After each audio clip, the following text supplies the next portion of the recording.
Hello, everybody, and welcome.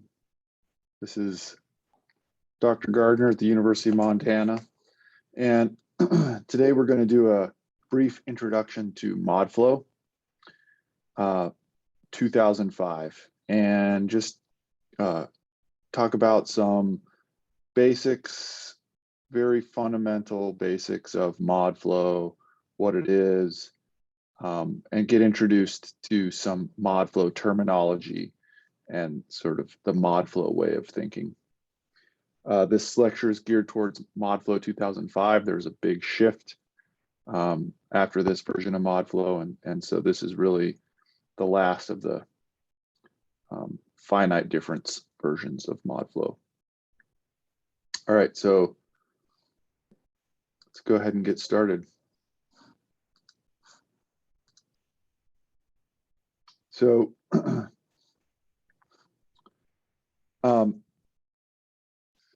just an overview, and one of the things that students have trouble with when we're modeling is thinking about what the different parts of the modeling software are. So there's generally two parts when you're modeling. There's the actual simulation code that solves the groundwater flow equation or whatever partial differential equation we're after. And then there's an interface. So MODFLOW is a groundwater simulator. All right, it's a groundwater flow simulator.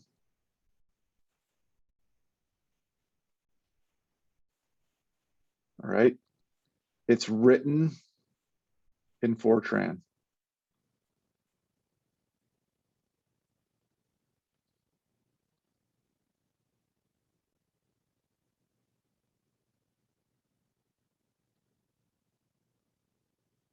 All right, and it is compiled into an executable on your machine.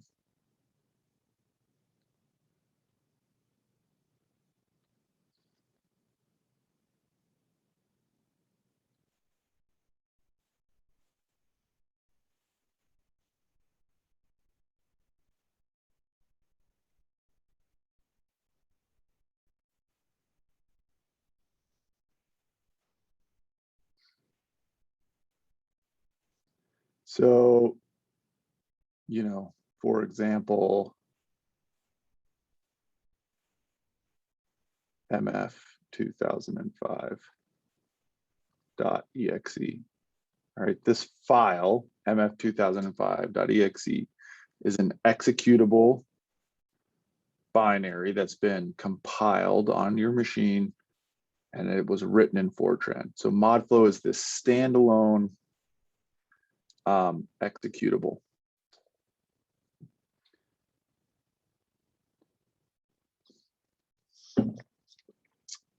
MODFLOW simulates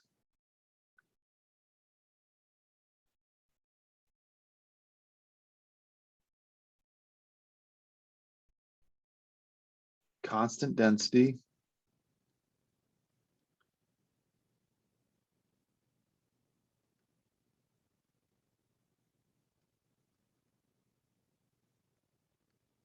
fully saturated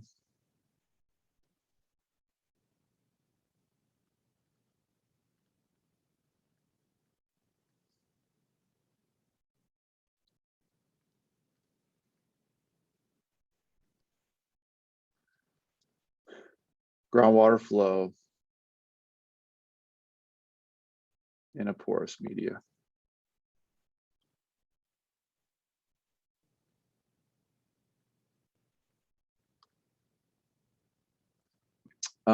And so the governing equation that MODFLOW solves or approximates solutions to is the 3D fully saturated, constant density groundwater flow equation.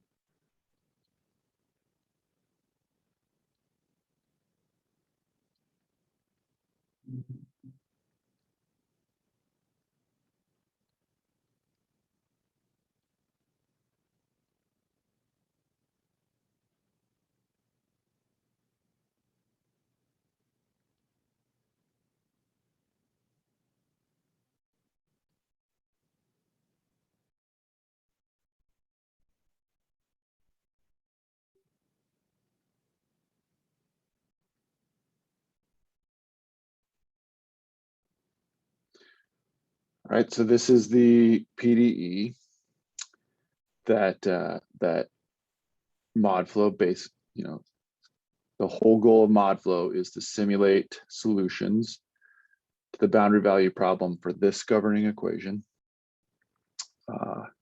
KXX, KYY, and KZZ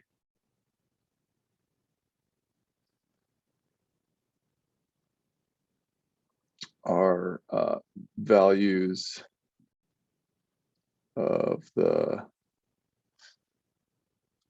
hydraulic conductivity tensor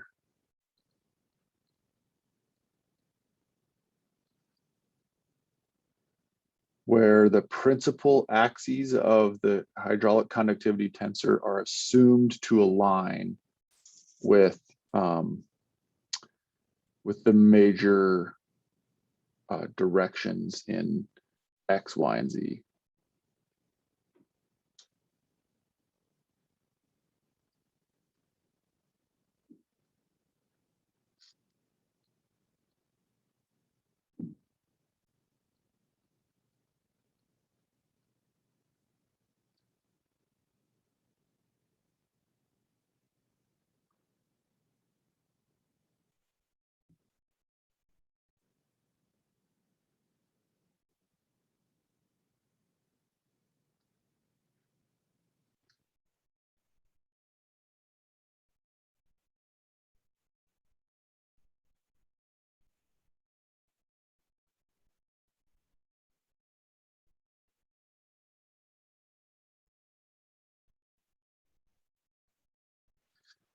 All right, so KX, KY, KZ allow us to independently assign conductivity directionally, KX in the X direction, Y direction, and Z direction.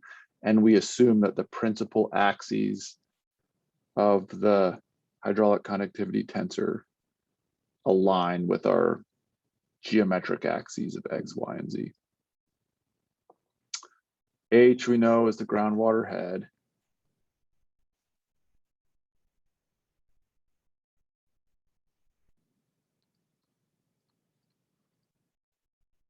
SS is the specific storage.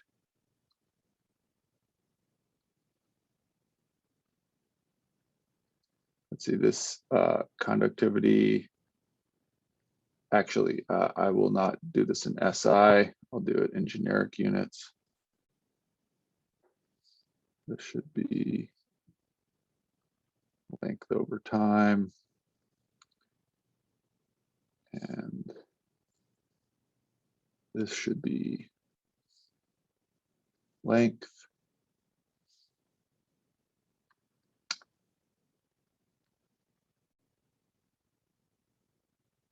And this one is 1 over length.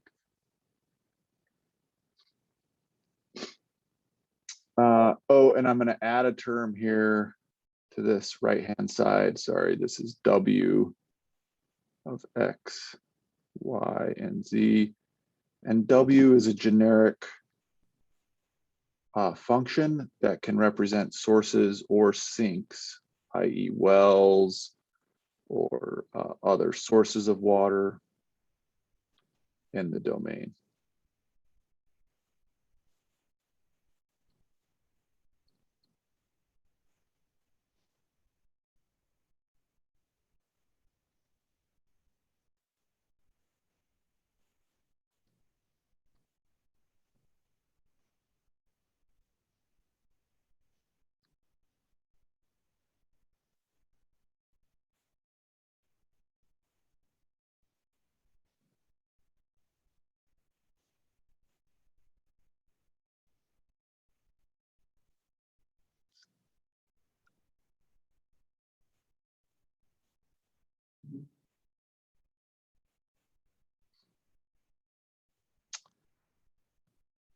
Okay, so this is our governing equation. The main purpose of MODFLOW is simply to solve the boundary value problem for this equation. All right, so what MODFLOW is a finite difference simulator.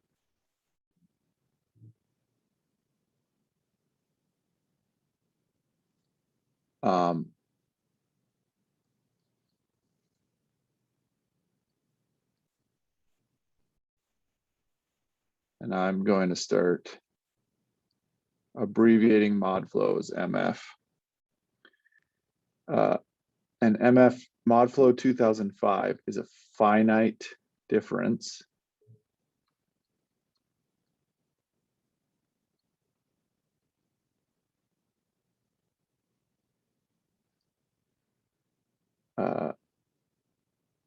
simulator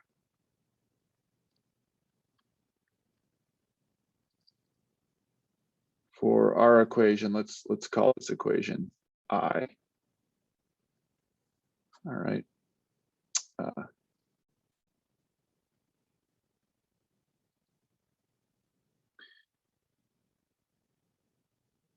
Okay, so MODFLOW is this standalone executable. All right, its whole purpose is to simulate solutions to our groundwater flow partial differential equation. So it approximates solutions to one.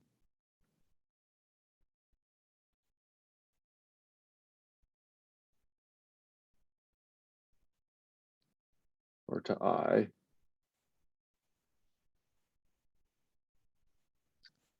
All right. And subject to the boundary conditions, initial conditions, domain, all the ingredients we need to solve a boundary value problem. All right. And what those solutions look like is some function h of x, y, z, and t. So at its core, what MODFLOW does is produce values of head in a groundwater system, subject to all the ingredients of our boundary value problem that we require. So this is subject to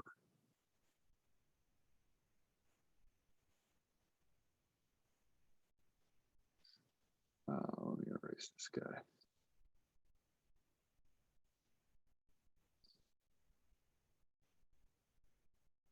The particular sets of ingredients for the boundary value problem that best describe our system. So those are our domain of interest,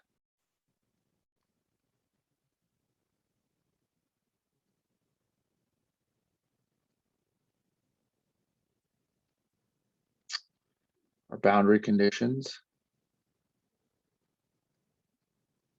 our initial conditions, if applicable,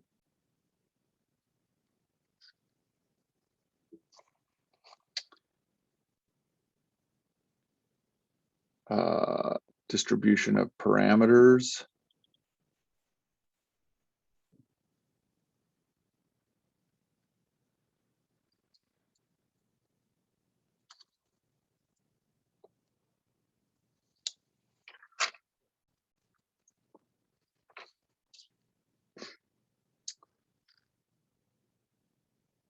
modifications to the governing equation. So for example, we may run a steady state or a transient solution. So we may or may not have the left-hand side. The sources or sinks.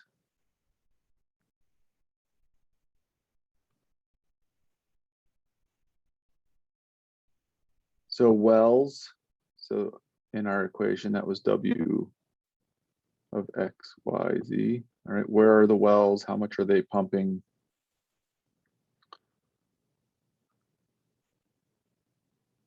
All right, so these are all the ingredients we need to solve our boundary value problem. So basically, to run a model in MODFLOW, we have to create input files that tell MODFLOW about all of these ingredients. What is our domain of interest? What are our boundary conditions, initial conditions, parameters, governing equations, sources and sinks? And there's a few other things we have to tell MODFLOW about. Because it's a finite difference solver, we have some other things we got to tell MODFLOW to do. And so these are sort of numerical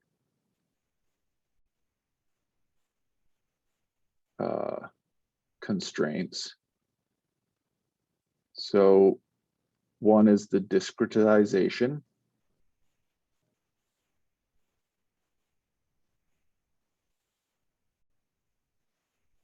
How are we going to break our domain up into blocks in space and in time?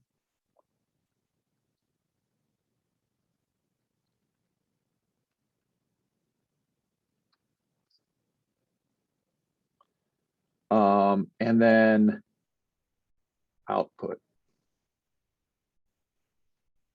So MODFLOW, remember, is a finite difference solver. So it approximates this function, h of x, y, z, and t, but it doesn't actually give us a functional form. It doesn't give us an analytical solution. It just approximates that with brute force. And so we got to tell it when and where and how much to output. So what time steps, what locations, and what values to output.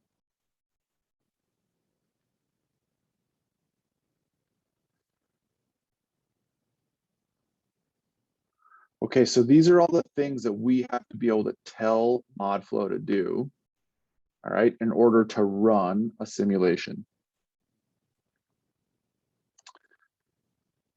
So we do this via input files.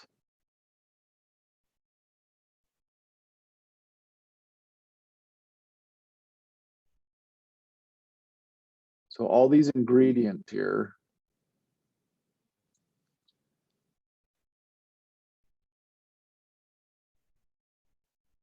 let's see, what number am I on? 4.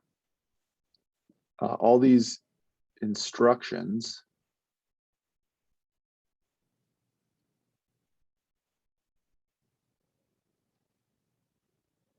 for conditions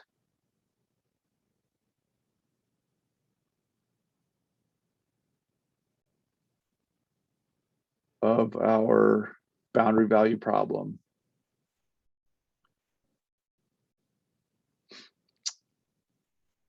are given to MODFLOW via a series of input files.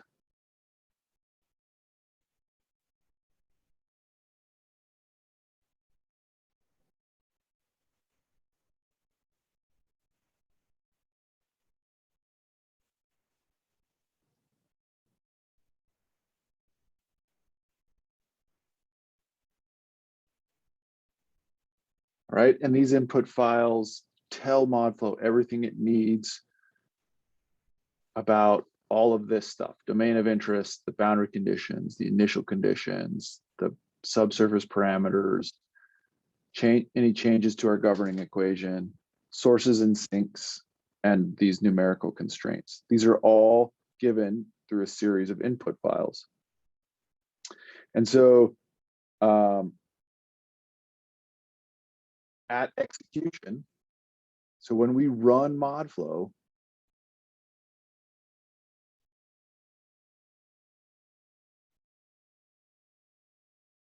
MODFLOW is going to read these input files and gather all the data.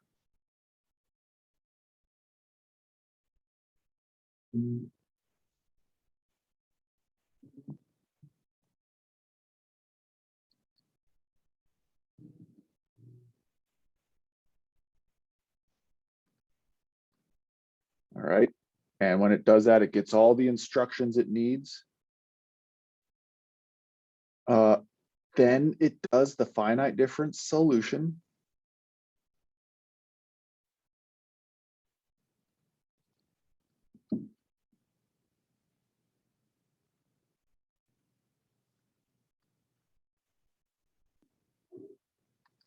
All right. And it writes output files.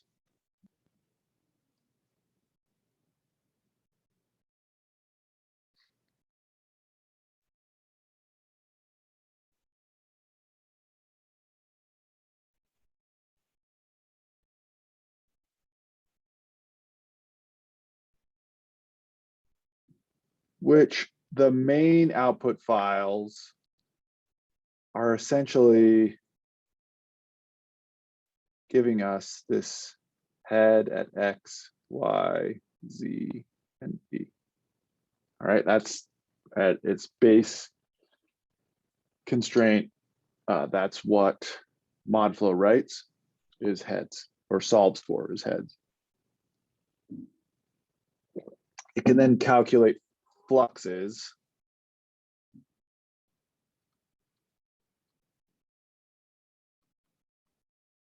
using Darcy's law. All right, so you get it from the head gradient and the hydraulic conductivity that you've instructed.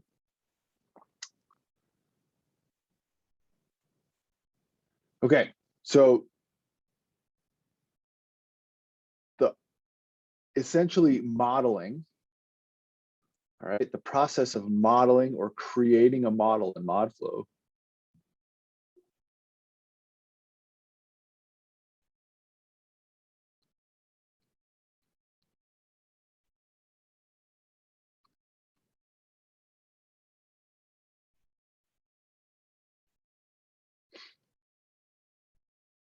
is producing the required input files.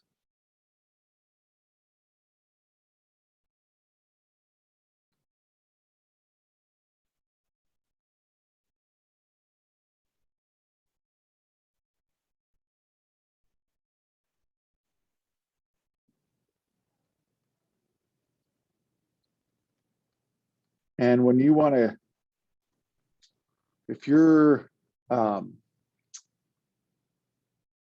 job is to create a model for a client, then essentially what you're giving them is this set of input files that accurately or to the best possible way describe your particular problem.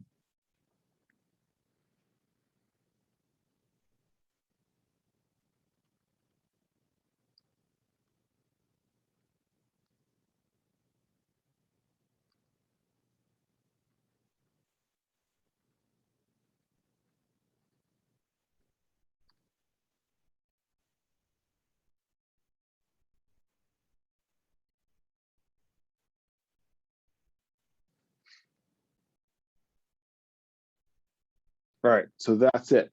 I mean, at its very heart, creating a model is basically just writing the required input files. All right, and these input files, they can be written by hand from a text editor.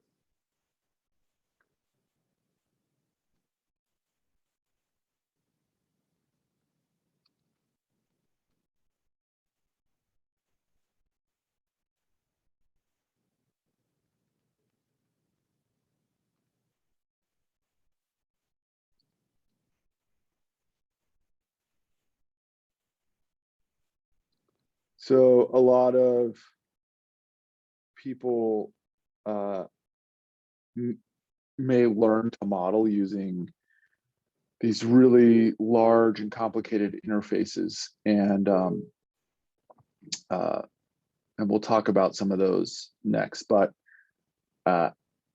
you know, what gets lost is that all those big interfaces are doing at the end of the day is writing these text-based input files, and you don't need all those interfaces. You can open up a text editor and you can just write stuff out, all right? And it can get very hard if you have complicated geometries and all this other stuff, but that's all that these interfaces are doing. They're writing out text files. So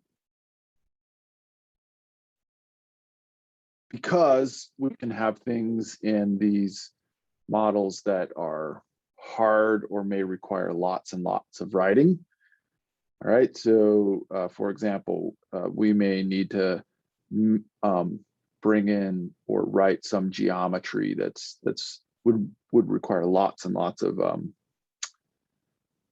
well, figuring out which cells we want active or not active in a complicated domain would require us to really would be tedious to do by hand. So we commonly use some kind of interface to write our input files.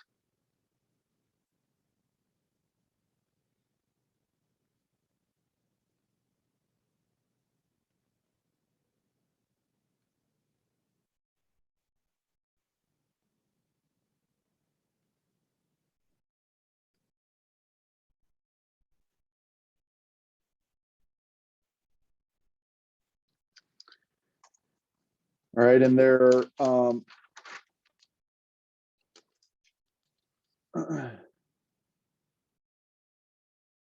there are two general types of interfaces.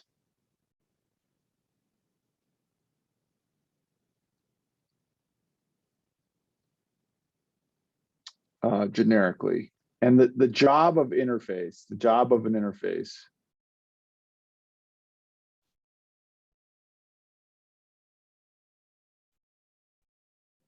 one is to do the pre-processing. So we'll call it pre-processing. And that is basically writing input files.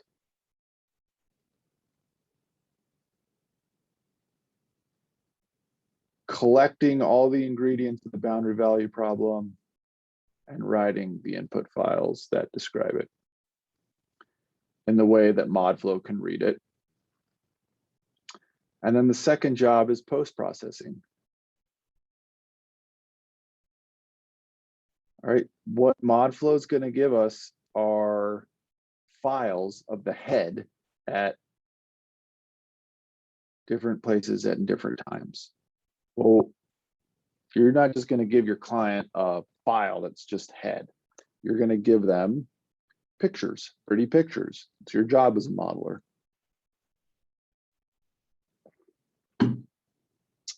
So it needs to be able to read output files,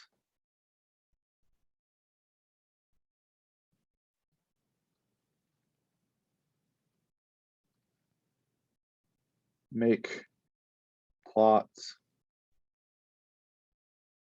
and make calculations.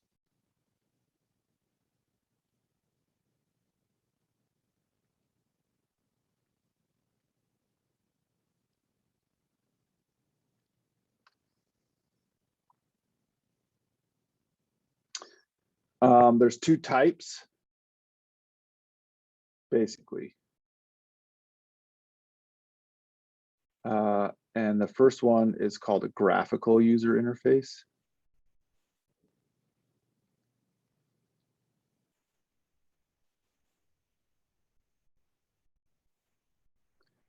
And this often in the literature, or in the, not literature, in the parlance, will be called a GUI, for a graphical user interface. And some examples of this are things like visual MODFLOW,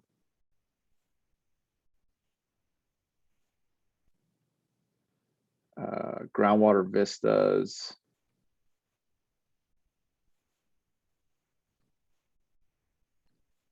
GMS,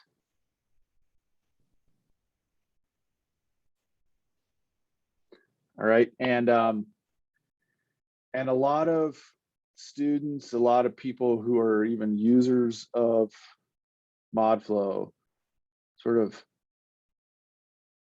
they'll ask me, well, what model do you use? GMS or groundwater vistas or visual MODFLOW? That doesn't make any sense. All right, the model that you're using is MODFLOW, or GMS, for example, can interface with other different groundwater models. It can write the required input files.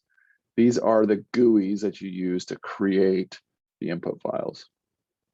The nice thing about GUIs is that, you know, they're point and click. So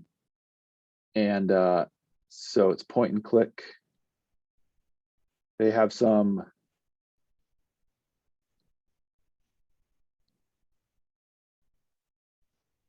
so I guess if you're not used to writing code, this is easy. I find it tedious, but it can be easier. It's more abstraction, so you're looking at pictures and you can visualize things. So it's visual, which is helpful.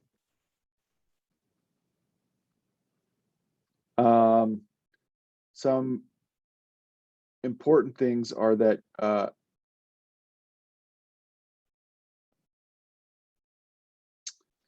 the model creation and the steps to create your files aren't recorded.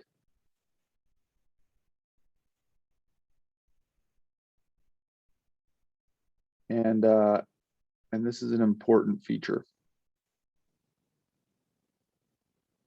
All right, the other kind of interface that we'll talk about today is scriptable. I'm going to call scriptable.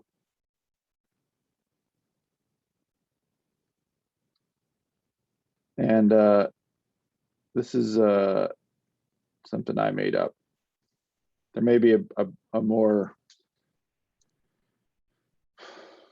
well-accepted term.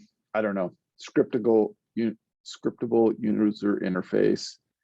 And the idea here is that we're going to use some kind of higher level computer language and libraries in that language to create our input files. So an example of that here is FlowPy.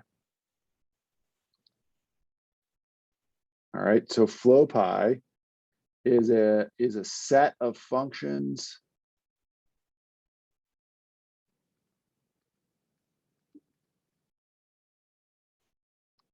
and utilities written in Python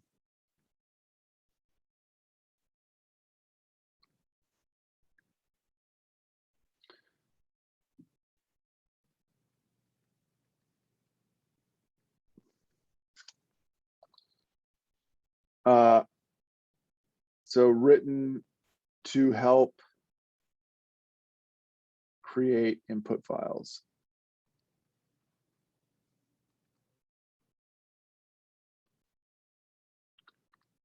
Or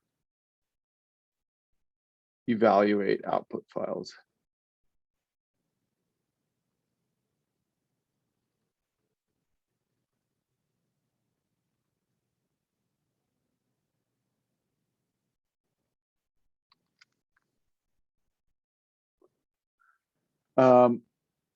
So the detractions of this are that you got to write code.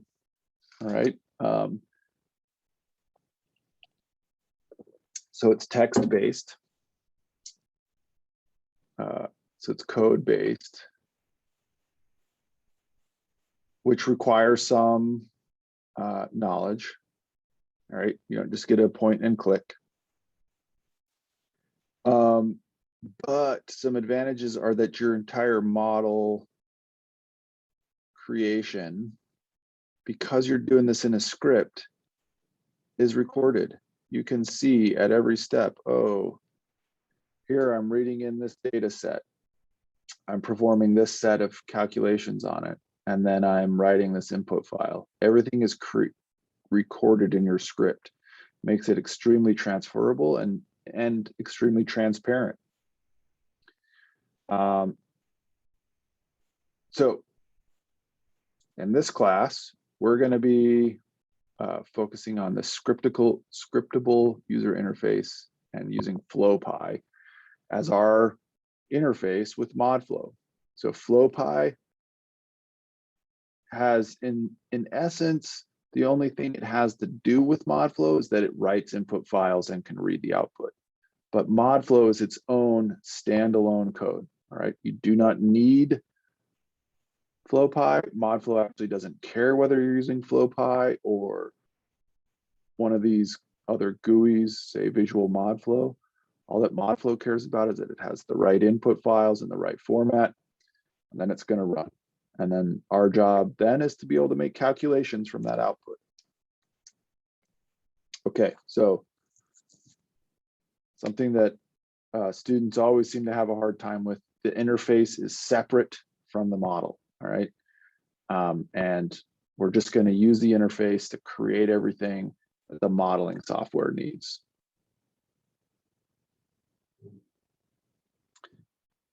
Okay, so let's just do some basic MODFLOW terminology.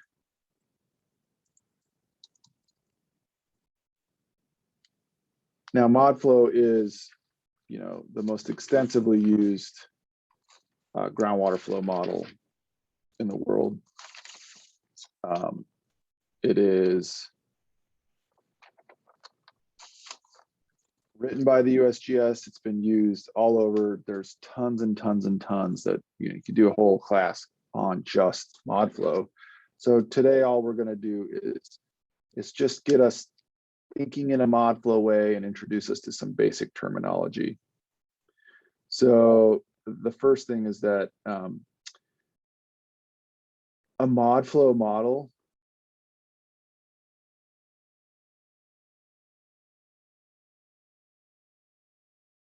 is built through a series of packages.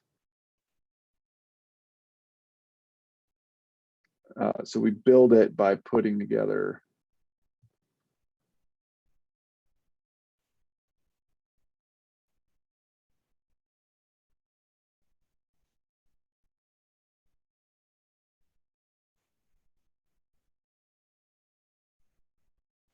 and the key word here is packages. So you can't talk about a MODFLOW model unless you talk about the packages that you used. And these packages, this isn't exactly true, but a package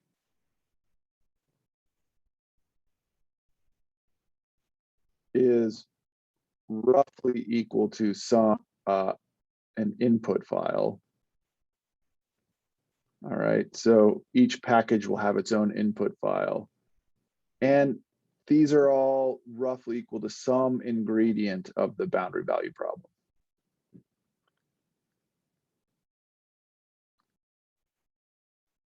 For example, there's different packages for different kinds of boundary conditions. So we might say, hey, we used the recharge package. This package simulates recharge across the top of your model domain, which is a boundary condition, right? And so that recharge package will have its own input file that tells MODFLOW essentially the values of the recharge at various points in time, all right? And essentially all we're doing is assigning a boundary condition. All right, so we build our simulation by putting together these packages.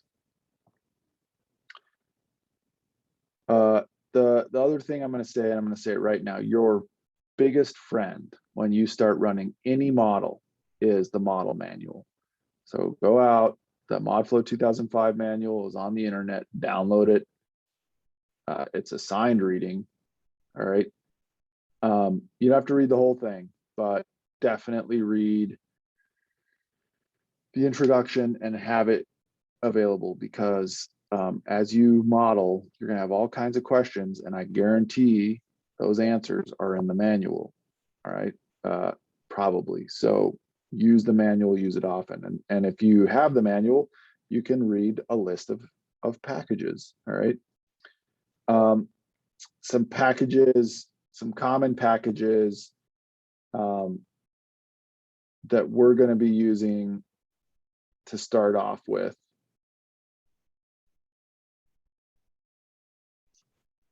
The first is the basic package. Layer flow is what we'll start off using.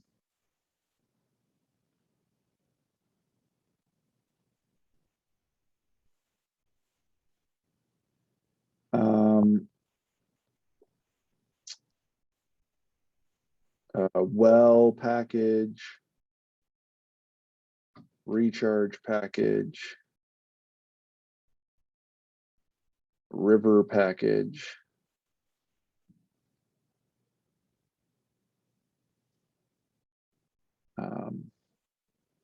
and then some other ones that we'll use, the PCG package, pre-conjugate gradient package. And these are different parts of the modeling, but basic is essentially program control. It is telling MODFLOW things like what is the name of this simulation. All right, basic program control. Layer flow package tells us something about how we're discretizing and assigning properties. So I'll call this discretization and parameters. All right, how are we going to assign hydraulic conductivities? Wells, this is a source sink. Recharge, this is a boundary condition. River is a boundary condition. And then pre-conjugate gradient, this is solver. So this is the actual finite difference mechanics. How are we actually going to solve the finite differences?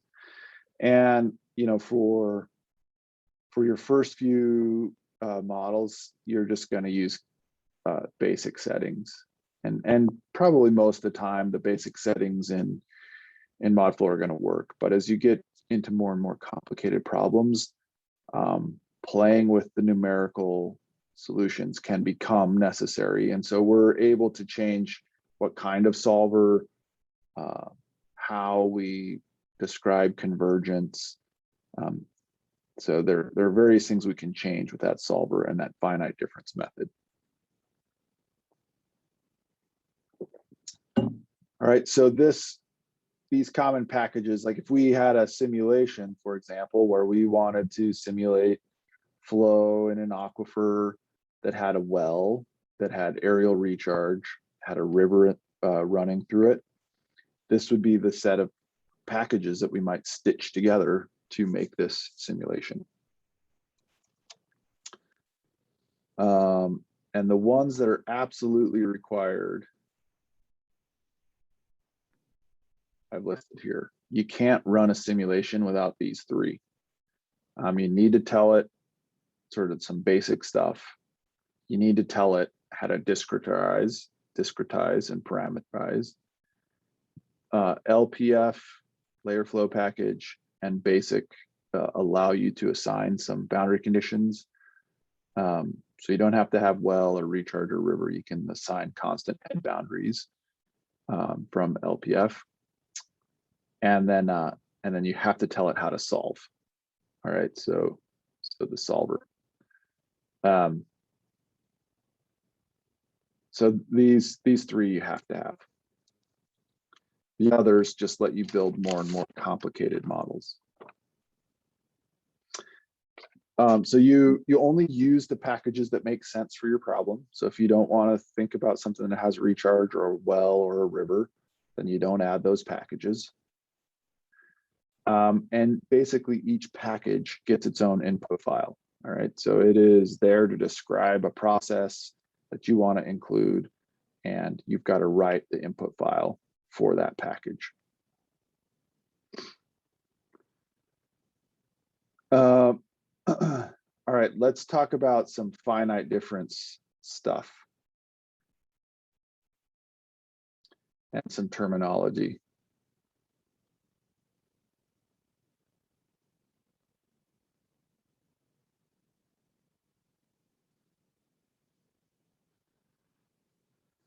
All right, so first of all, we're going to talk about just really basically sort of MODFLOW terminology for discretization.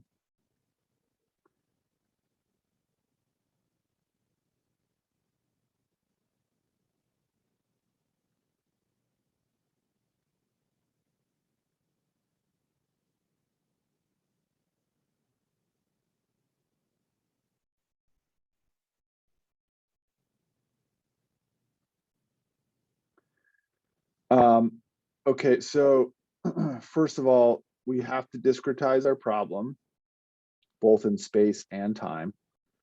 All right, and one of the things that sort of guides MODFLOW's discretization and terminology is that the world, you can think of the world from a groundwater hydrologist's point of view as stacked,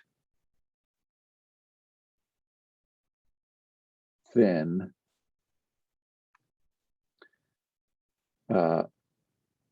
layers that are skinny, thin and long.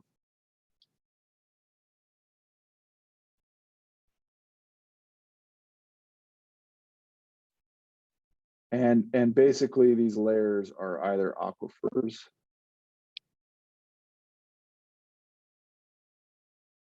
or confining units.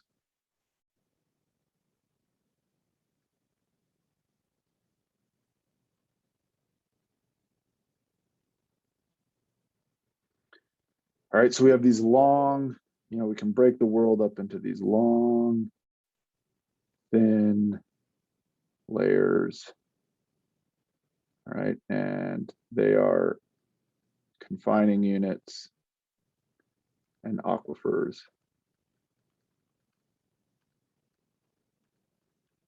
All right, so that's sort of the guiding principle. So if I look at a mesh in MODFLOW,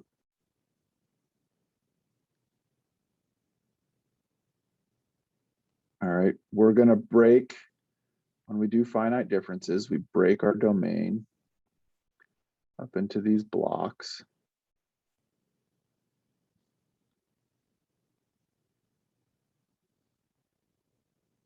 All right, and if you're in advanced hydrogeology, you've now written your own finite difference codes, or should have by now.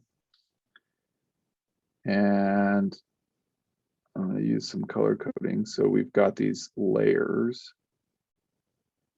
these long, thin layers. And in the MODFLOW terminology, each vertical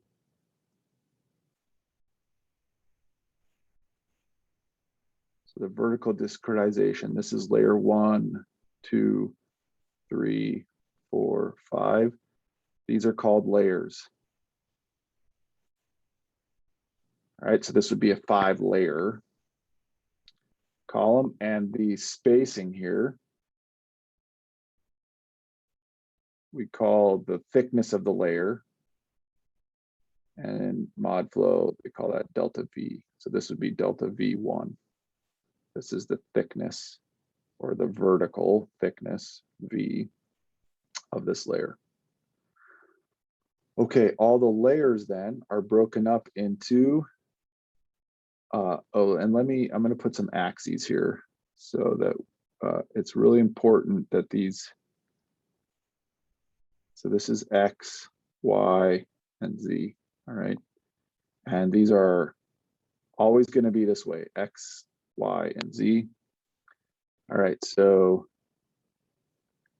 along the x-axis, MODFLOW is going to break the world up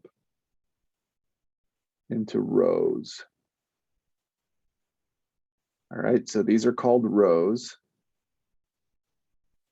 And this would be row 1, row 2, row 3, and row 4.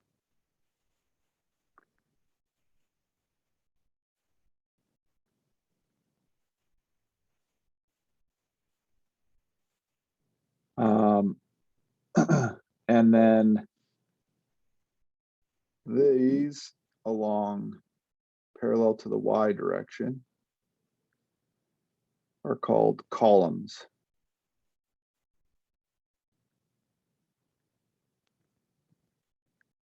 All right, so this would be column 1, column 2, column 3, column 4, and column 5. All right, the width of a column is delta C, right? For the width of the column, delta C, and that's equal to the spacing in the x direction. So delta C is equal to delta x, right? Del C is equal to delta x. And then the width of the row is called del R. Let's do it over here on this one. This would be delta R. And this here would be delta x2, because they don't have to be the same in MODFLOW. This would be delta x2, and this would be delta R2. All right, and then I should extend these lines. They go down here. So we end up with this three-dimensional cube.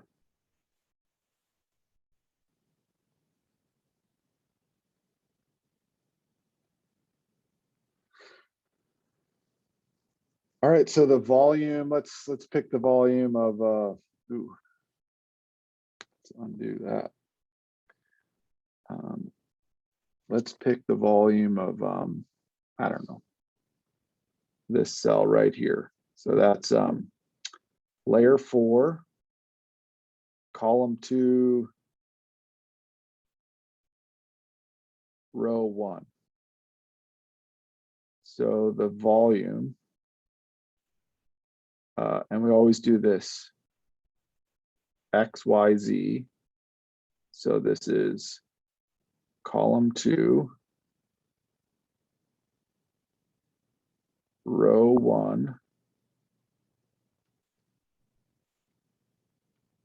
for the volume would be given to us as the X direction, so delta C 2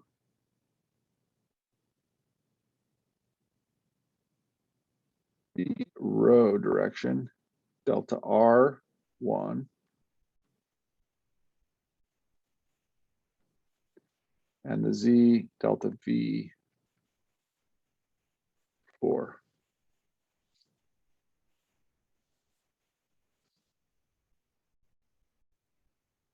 All right, so the bottom line, we break the world up into rows, columns, and layers.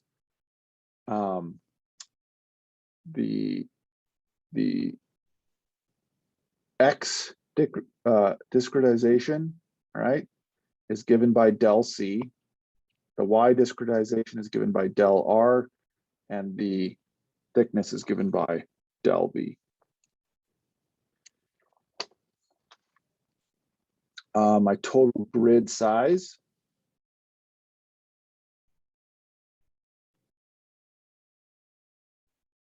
is, so my X, we always do X, Y, Z, so N col, N row by N lay, where N col is the number of columns, N row is the number of rows, and N lay is the number of layers. Time discretization.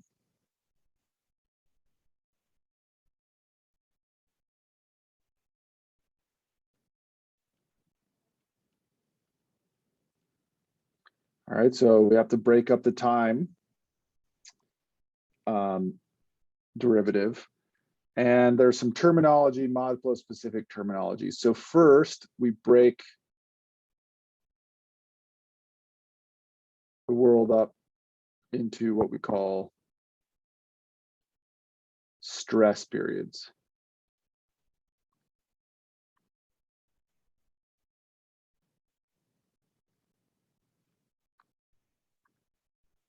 All right, and this is a stress period is a MODFLOW specific term. And a stress period is basically a portion where all the boundary conditions and sources and sinks are constant in a stress period, in a given stress period. So a boundary condition and sources and sinks are constant for a stress period. And these, there's no, stress periods can be any length. So if you have really variable pumping rate, for example, you might assign a different stress period for every second. It just means that for that second, you're going to say that the pumping rate is constant, all right? And that all the other boundary conditions are constant. Okay, within a stress period,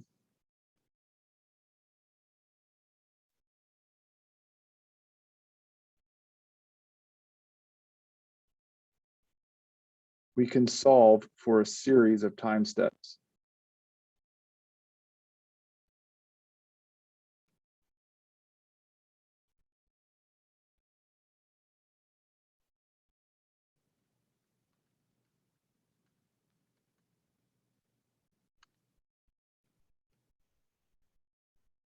An example here might be, okay, I'm going to say that my stage in my river is constant over the course of a day. All right, so I'm going to say, all right, stage and recharge across the top are constant for a day. I compute the daily average stage and the daily average recharge. But then I want to solve for the evolution of the head in my aquifer and hourly time steps. All right, so we can solve for a series of time steps within a stress period. And that can be any number. It could be one, we could do one time step per stress period, or we could do 1,000, doesn't matter. So, we might look at hourly, we might have daily, constant river level.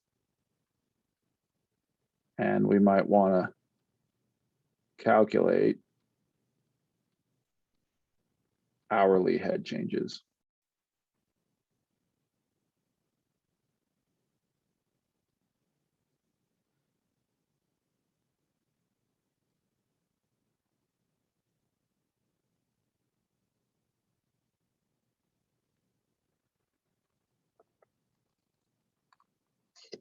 All right, and then finally, just as a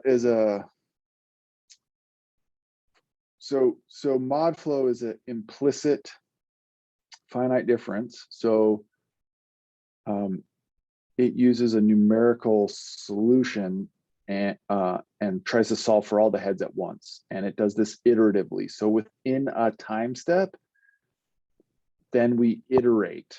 So there are iterations within a time step. Numerical iterations.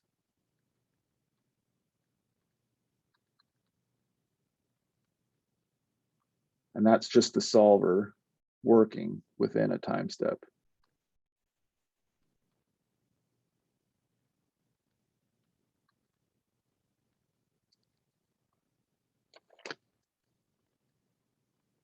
So generally, when we talk about an iteration in MODFLOW, we're talking about these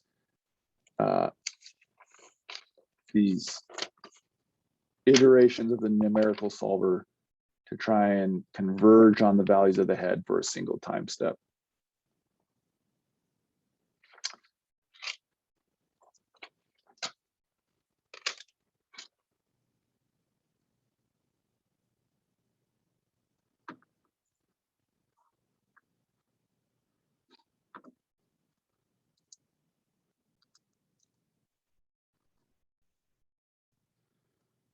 Okay, so the next thing we should talk a bit about is the solver, and just some basics on the solver.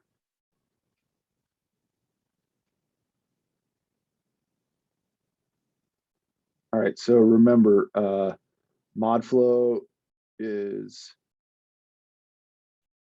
an implicit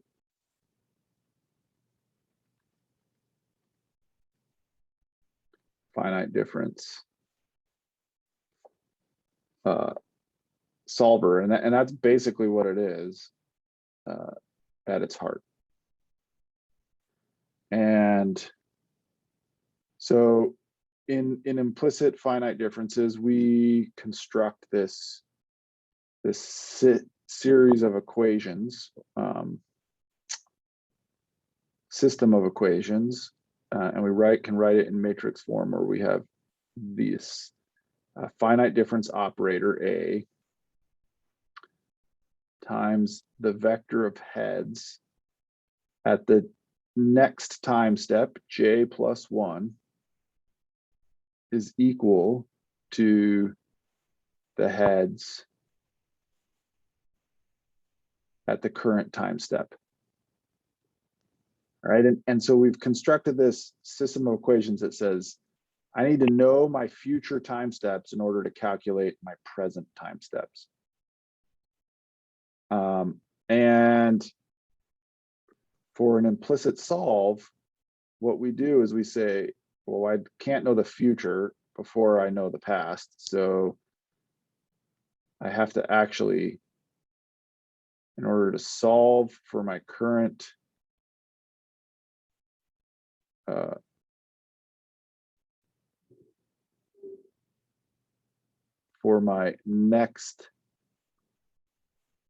in order to solve for the heads at my next time step, I'm going to do this A inverse times my heads at the current time step. So this says, if I know my current values of heads, I can calculate my updated values of heads. Right? This was we got to this equation in finite differences previously. This A inverse is non-trivial. It's not just like a divide sign.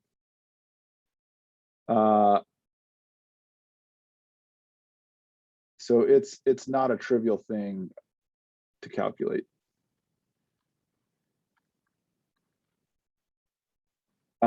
And we solve it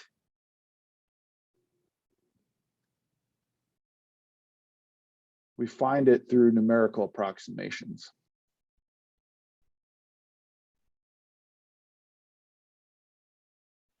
And I don't have the time to go through how one of these solvers works, but at the end of the day, it does it iteratively, and it just keeps seeking. It starts off with a guess on this heads at hj plus 1, and then it continually finds better guesses that minimize the error. And so what we call convergence is when the error or the change in those head values gets less and less and less through time. And when we hit some acceptable level of error, we say, okay, we're close enough to the real solution, let's move on.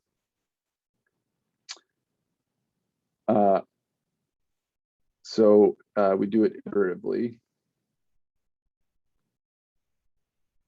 We iteratively, let me erase this.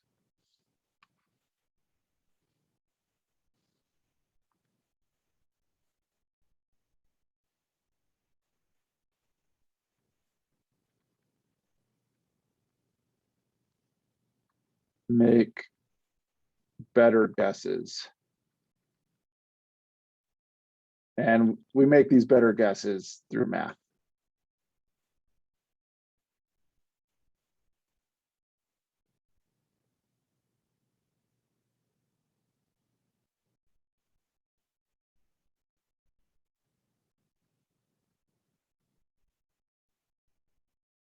So we make better and better guesses at hj plus 1 until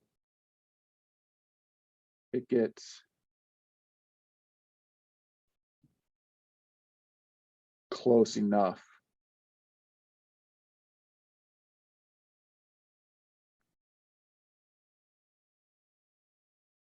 to the real solution.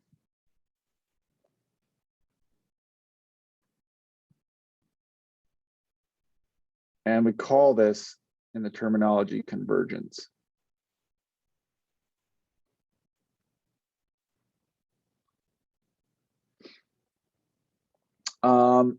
All right, so convergence is always a thing in numerical methods. How you say you're close enough? How do you make better and better guesses? This is the art of numerical solution. And we don't have time to get into it here in this class, but the bottom line is, remember that at the end of the day, a finite difference solver is trying to approximate derivatives with small changes. So anytime that convergence is a problem, I do two things. I improve my discretization, so I make my spacing between grid cells and my time steps smaller.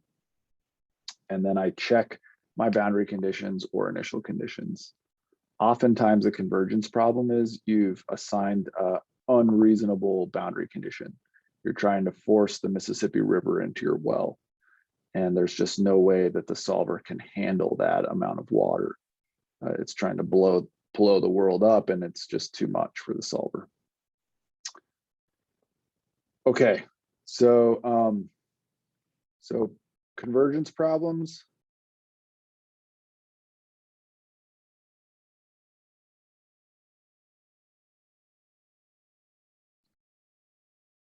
First thing I'd say is check your boundary conditions.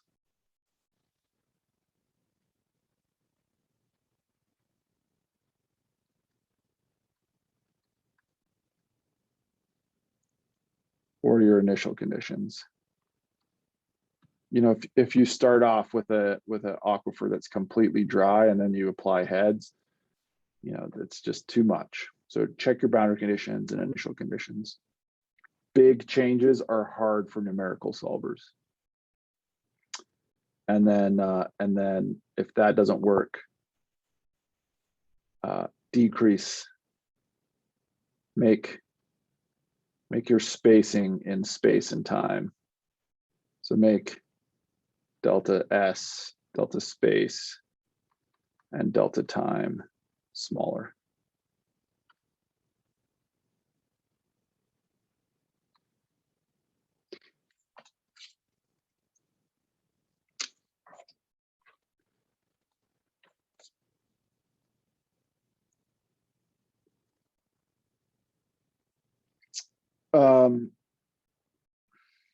All right, some last things to tidy up and finish up our introduction to MODFLOW. So let's just talk about input and output a little bit.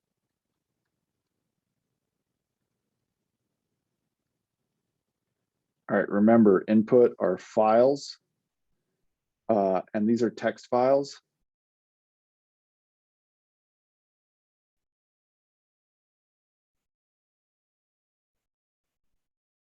So you can open them up and read them as a human being, all right? And each package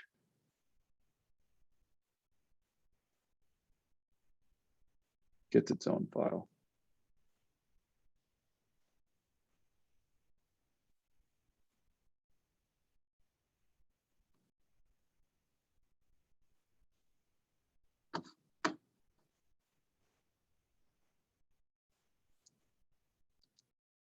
Okay, so each package gets its own input file. And the other thing about input files is they're basically there to define parameters or variables.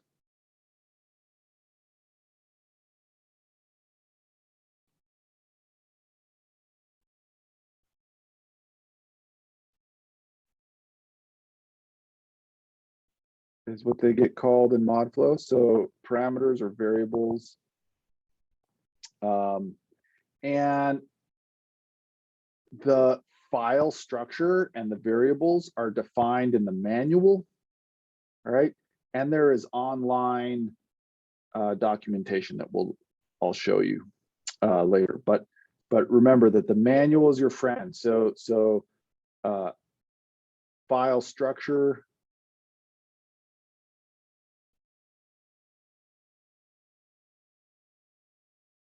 and variable name and what it is are defined in the manual.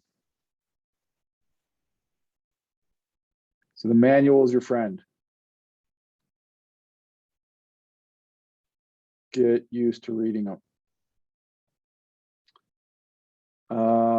Okay, just some basics on output.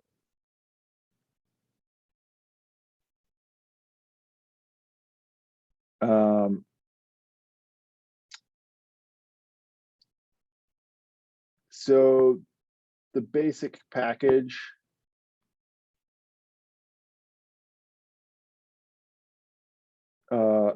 is where you control how much output you want. And this is mostly because if you add different packages, you might by default add other output. And remember that the output it's controlled by the user. And it's very possible to run a simulation and not have MODFLOW write any output. So there's nothing for you to plot, all right? MODFLOW just went ahead and did the solve, but you never told it to write any of this data to disk. And so there's no output files. That is entirely possible. Some basic terminology. So the first is a lot of things get written to what's called the list file.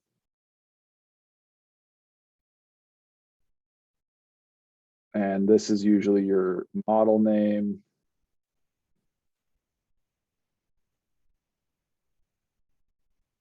.list.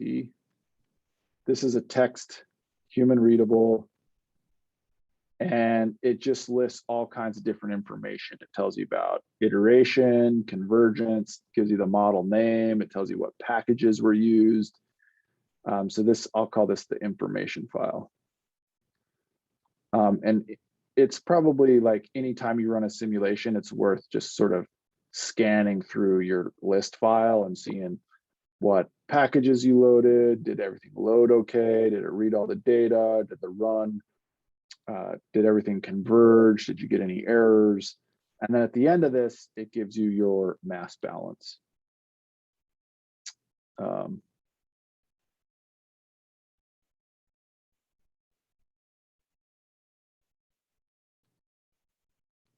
And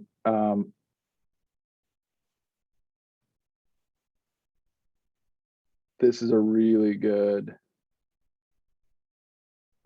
file for you to look. If your simulation ran okay, then your mass balance should, your masses in and out ought to have to, your masses in and out and your change in storage should all balance out. All right. So this is a good thing to read. All kinds of information in here. The list file is really critical. All right, the fundamental thing MODFLOW does, approximate a solution. It gives us heads at space and time. So the head file.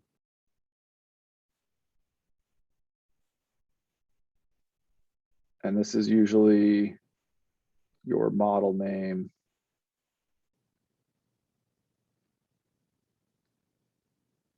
.hds. All right, this is a binary file. You can't open this puppy up and read it.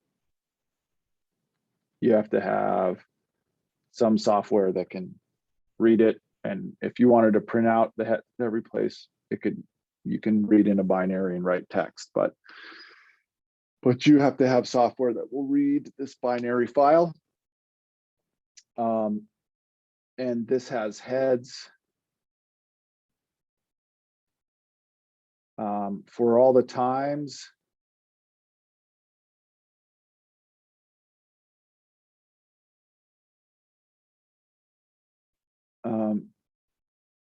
you want output.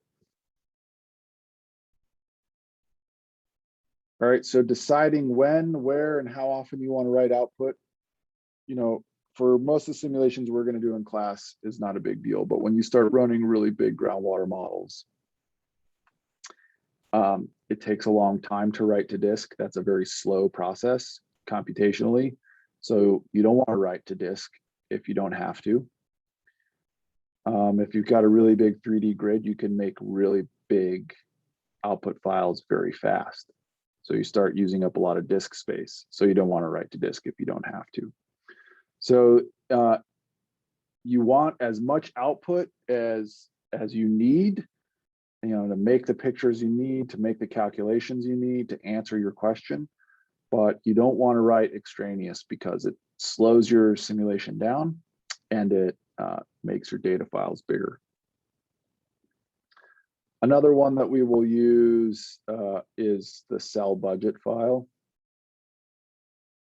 And this is where MODFLOW will go in and calculate fluxes in and out of all the different cells and then write those. So you can think of this, this is another binary file. And I'm going to call this a secondary product. It's taking the heads and calculating the fluxes. So this is flow in and out of cells. And you can tell MODFLOW which cells you want to write the flow budget for. Again, you want to write it as little as possible while keeping the amount of data you need to answer your question or make the plots that you want to make. And so this one, will be your model name.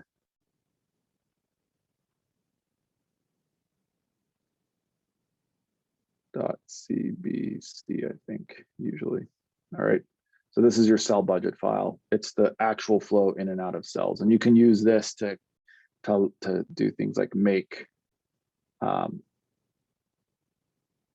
vectors, fluid flow vectors, calculate X velocities, things like that. Okay. So that's a basic introduction to MODFLOW, just enough for you to start wrapping your head around what MODFLOW is, some basic terminology, so that when we start throwing out other terms in MODFLOW or talking about different simulations, it doesn't sound completely crazy. Remember, the manual is your friend, and remember that MODFLOW is the model. We'll talk to you later.